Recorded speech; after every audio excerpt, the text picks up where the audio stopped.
ప్రేక్షకులందరూ నమస్కారం. ఈరోజు మన స్టూడియోలో ప్రముఖ ఆధ్యాత్మికవేత్త, జ్యోతిష్య వాస్తు పండితులు, లలితాదేవి ఉపాసకులు బ్రహ్మశ్రీ నానాజీ పట్నాయక్ గారు ఉన్నారు. గురుగారితో మాట్లాడదాం. నమస్కారం. శ్రీమాత్రే నమః. గురుగారు, జూన్ మాసంలో కర్కాటక రాశి వాళ్ళకి ఓవరాల్గా ఈ నెలంతా ఎలాంటి ఫలితాలు ఉండబోతున్నాయి? ఆర్థికంగా, ఆరోగ్యంగా అన్ని విధాలుగా ఎలా ఉండబోతుంది గురుగారు జూన్ మాసంలో? ఫస్ట్ ఆఫ్ ఆల్ ఏంటంటే వీరికి ఎప్పుడైతే ఈ పంచమ దశమాధిపతి అంటారు, కర్కాటకానికి రాజయోగ కారకుడు, కేంద్ర కోణాధిపతి ఆయన.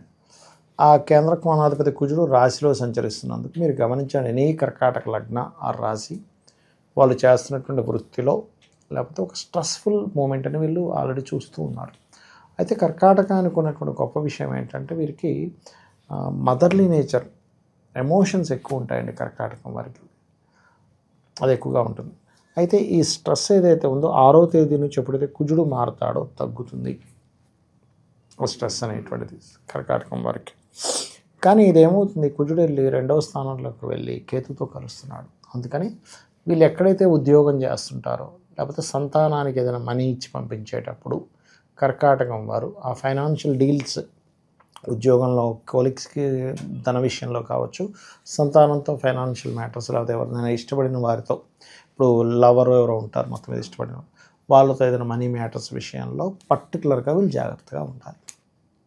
ఎందుకంటే 2 నెలల పాటు ఈ కుజుడు కేతు కలిసి 2లో ఉంటారు. అయితే ప్రతిదానికి కూడా జ్యోతిష్ శాస్త్రంలో ఒక రెమెడీ అనేటువంటిది ఉంటుందండి. చక్కగా మీరు నవగ్రహాల్లో కేతు గ్రహాల దగ్గర దీపారాధన చేయడము, గోవు క్యారెట్స్ గ్రాసము తినిపించడం చేసినట్లయితే ఫైనాన్షియల్ ఇబ్బంది అనేటువంటిది రాదు. దీంతోపాటు ఓం నవవిద్రమ బింబశ్రీ న్యక్కారి రతన చదాయే నమః అనే మంత్రం చేసుకోవాలి.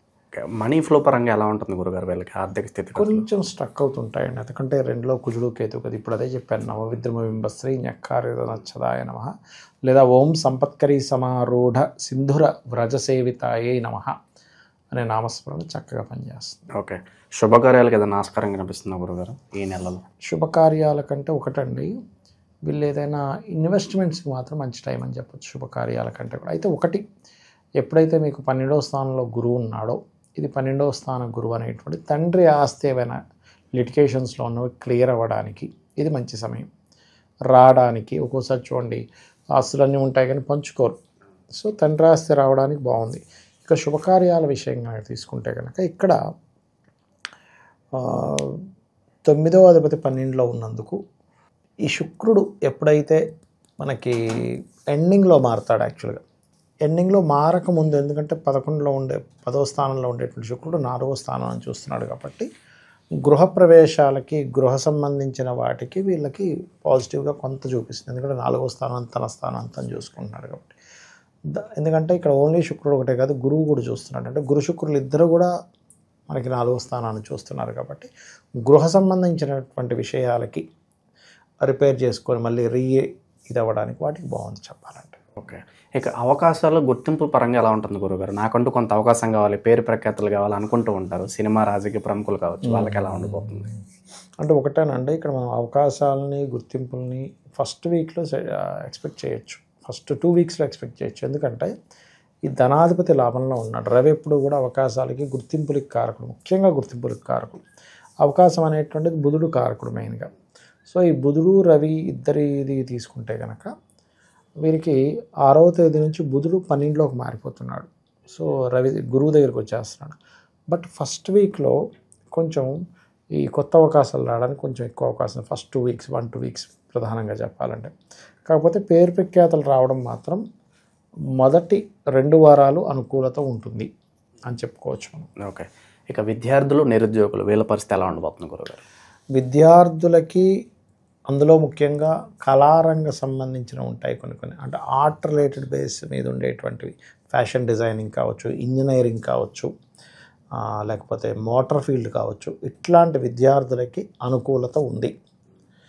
ఇక ఉద్యోగ సంబంధించిన విషయం తీసుకుంటే మొదట్లో చెప్పినట్టుగా మొదటి వారం కొంచెం స్ట్రెస్ ఉన్న తర్వాత బాగుంటుందని చెప్పుకోవచ్చు. ఓకే. ఇక ఆరోగ్యపరంగా ఏమైనా జాగ్రత్తలు తీసుకోవాల్సిన అవసరం ఉందా గురుగారు? ఆరోగ్యపరమైనటువంటి విషయాలు కనుక తీసుకుంటారండి, ఇక్కడ 6వ స్థానాన్ని తీసుకుంటాము.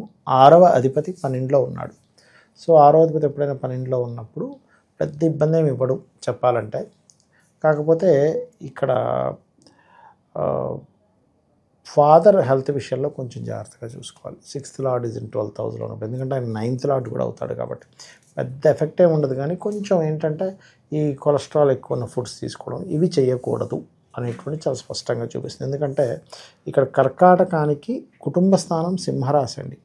ఆ సింహరాశి ఎప్పుడైతే అయిందో, సింహం అనేటువంటిది ఏంటంటే తండ్రిని మనవళ్ళని సూచిస్తుంది. సో తండ్రి పాయింట్ ఆఫ్ వ్యూ తీసుకుంటే మనకి ఇక్కడ ఆల్రెడీ మనకి ఇక్కడ జాతకంలో అంటే గోచారంలో భాగ్యాధిపతి వ్యయం ఒకటి, రెండోది సింహరాశి కొంచెం స్పాయిల్ అవుతుంది. అంటే కుటుంబ స్థానంలో తండ్రి స్థానాన్ని సూచిస్తుంది కాబట్టి వీళ్ళు కొంచెం జాగ్రత్తగా ఉండాలి. సో వైవాహిక జీవితంలో కూడా ఇబ్బందులు రావచ్చు అంటారా గురుగారు? వైవాహిక జీవితంలో ఇబ్బందులు కొంతవరకు చూపిస్తుంది, పెద్దగా ఏం చూపించట్లేదు. ఎందుకంటే శుభగ్రహమేగా కాబట్టి మనం పెద్దగా భయపడాల్సిన పని లేదు. ఇక్కడ ఒకటేనండి, వైవాహిక జీవితంలో ఎవరికి వస్తుంది ఇబ్బంది పర్సనల్ చార్ట్లో అంటే 7వ స్థానం మీద పాడయ్యే గ్రహాలు రావడం, 12వ స్థానం మీద కూడా ఎట్ సేమ్ టైం వాళ్ళకి నడుస్తున్న మహాదశ కూడా ఇప్పుడు 2-3 రకాలుగా ఉంటుంది. ఎలా అంటే ఏదో చిన్న గొడవలు అది జనరల్గా జరుగుతాయి, కొంచెం అది పెద్దవాళ్ళు వచ్చి మాట్లాడేదాకా తీసుకురావడం అది ఇంకొంచెం రేర్గా జరుగుతుంది. వీళ్ళు అసలు చిన్న మాట కూడా మాట్లాడకుండా విడిపోదామని ఎవరో ఇంటికి వాళ్ళు వెళ్ళిపోతారు ఒక్కోసారి. అలాంటివి జరగాలంటే పర్టికులర్గా వాళ్ళ పర్సనల్ చార్ట్లో తీవ్రమైనటువంటి 12వ స్థానాన్ని పాడు చేసే దశలు వస్తే కానీ అంత దాకా వెళ్ళదు విషయం. అయితే అలాంటి సమయంలో కూడా మనకు లలితా సహస్రనామం ఏం చెప్తుందంటే, ఓం శివకామేశ్వరాంకస్త శివా స్వాధీన వల్లభాయే నమః చేసుకున్నట్లయితే అలాంటి సిచ్యువేషన్ నుంచి కూడా బయటపడగలుగుతాడు. గురుగారు అలాగే శత్రువుల నుంచి ఇబ్బంది, నరఘోష, నరదృష్టి ఇలాంటివి ఏమైనా కనిపిస్తున్నాయి గురుగారు వీళ్ళకి ఏమన్నా? ఒకటేనండి, శత్రువులు అనేటువంటిది భగవంతుడు మరి ప్లాన్ చేసి పెడతాడండి. ఎలా అంటే భార్య భర్త రూపంలోనే శత్రువు వస్తాడు, లేదా మన ఇంట్లో మన వాళ్ళే శత్రువులు, ఆడపడుచు, అత్తగారు. నువ్వు పారిపోలేని శత్రువులు, నువ్వు ఎక్కడికి పోలేవు. రోజు బయటికి వెళ్ళినా మళ్ళీ ఇంటికి రావాల్సిందే, ఆ శత్రువుతో పోరాడాల్సిందే. బయట శత్రువు అనుకోండి నువ్వు కట్ చేసేసుకోగలం మనం, నువ్వు నీకు నాకు ఏం లేదు పో అంటాం. కానీ ఇది అలా కుదరదు. సొంత కొడుకే శత్రువు అవుతాడు ఎప్పుడు 5వ అధిపతి పాడైతే. 5వ అధిపతి కుజుడు సంబంధం వచ్చింది, కొంత కొడుకే శత్రువు. అలా ఏంటంటే అలా ఉన్నప్పుడు శాస్త్రం ఏం చెప్తుందంటే ఇది నీవు కర్మ సిద్ధాంతాన్ని నమ్మాలి. ఇక్కడ రియలైజేషన్ అనేది రావాలి. ఓకే, సొంత కొడుకే నాకు ఎందుకు శత్రువుగా ఉంటున్నాడు, పూర్వజన్మల్లో ఎక్కడో నేను కొడుకుల విషయంలో ఇబ్బంది పెట్టాను, లేదా సొంత భార్య లేదా సొంత భర్త ఎందుకు అవుతుంది, సొంత ఆడపడుచు ఎందుకు అవుతుంది అంటే, లేదా సొంత సిబ్లింగ్స్ ఉంటారండి ఒక్కోసారి శత్రువులు. అంటే పూర్వజన్మలో వీళ్ళకి ఏదో నేను తెలుసో తెలియక తప్పు చేశాను. అలా కాదు, మీరు ఏమి చెప్పినా వాళ్ళు ఇబ్బంది పెడుతున్నారంటే వాళ్ళు ఏదో కొత్త కర్మను తెచ్చుకుంటున్నారు. ఇది మీకు ఎందుకు చెప్తున్నా అంటే చాలామంది ఈ శత్రువులు అనేటువంటి పాయింట్ ఆఫ్ వ్యూని మనం చేసుకున్నటువంటి కర్మే అని అర్థం చేసుకోకుండా బాధపడుతున్నారు. నేనేం చెప్తానంటే, సరే మీకు ఇప్పుడు పూర్వజన్మ కర్మ ద్వారా శత్రుత్వాలు ఏర్పడ్డాయి, మీరు దీన్ని క్లియర్ చేసుకోవచ్చు అండి, ఇదేం కష్టమైన విషయం కాదు. సూర్య నమస్కారాలు చేసుకోండి, శత్రుత్వాలు పోతాయి. లలితా సహస్రనామాలు చేసుకోండి, లేదా సూర్య భగవానుని చూస్తూ ఓం మిత్రాయ నమః అనే మంత్రం చేసుకోండి. ఇంట్లో తూర్పు భాగంలో లైట్ గ్రీన్ కలర్ వేసి అక్కడ రాముడు పట్టాభిషేకం బొమ్మ పెట్టండి, ఖచ్చితంగా శత్రుత్వాలు తగ్గుతాయి. గురుగారు ప్రజెంట్ ఉన్న గ్రహస్థితి బట్టి ఎలాంటి రెమెడీస్ చేసుకోవాలంటారు వీళ్ళు? అలాగే వ్యాపారంలో ఏ కలిసి వస్తాయో తెలుసుకోవాలంటే ఖచ్చితంగా పర్సనల్ చార్ట్ చూసుకోవాలంటారు, లేదంటే తెలుసుకోవాలి? లేదండి, చూసుకోవాలి. ఎందుకంటే నేనేమంటానంటే ఇప్పుడు బ్లడ్ అందరివి రెడ్గానే ఉంటుందండి, బట్ మీరు ఇన్డెప్త్గా వెళ్తే దానికి ఒక గ్రూప్ ఉంటుంది, ఆ గ్రూప్ బ్లడ్డే మీరు ఎక్కించుకోవాలి. ఏది పడితే అది మీకు సెట్ కాదు. రక్తం అంతా ఒకటే కానీ గ్రూప్ ఈజ్ డిఫరెంట్ కదా. అలాగే మీకు ప్రతి వ్యక్తికి ఒక టాలెంట్ ఉంటుందండి. ఇప్పుడు చాలామంది చేసే మిస్టేక్ ఏంటంటే కప్ప చెట్టు ఎక్కలేదు కాబట్టి కప్ప వేస్ట్ అనుకుంటే అట్లా కప్ప నీళ్ళలో వెళ్ళగలుగుతుంది, చేప నీళ్ళలో వెళ్తే చేప చెట్టు ఎక్కలేదు. అలానే ఇంకోటి ఏదో జంతువు నీళ్ళలో ఎదలేదు కదా అది వేస్ట్ అనలేం.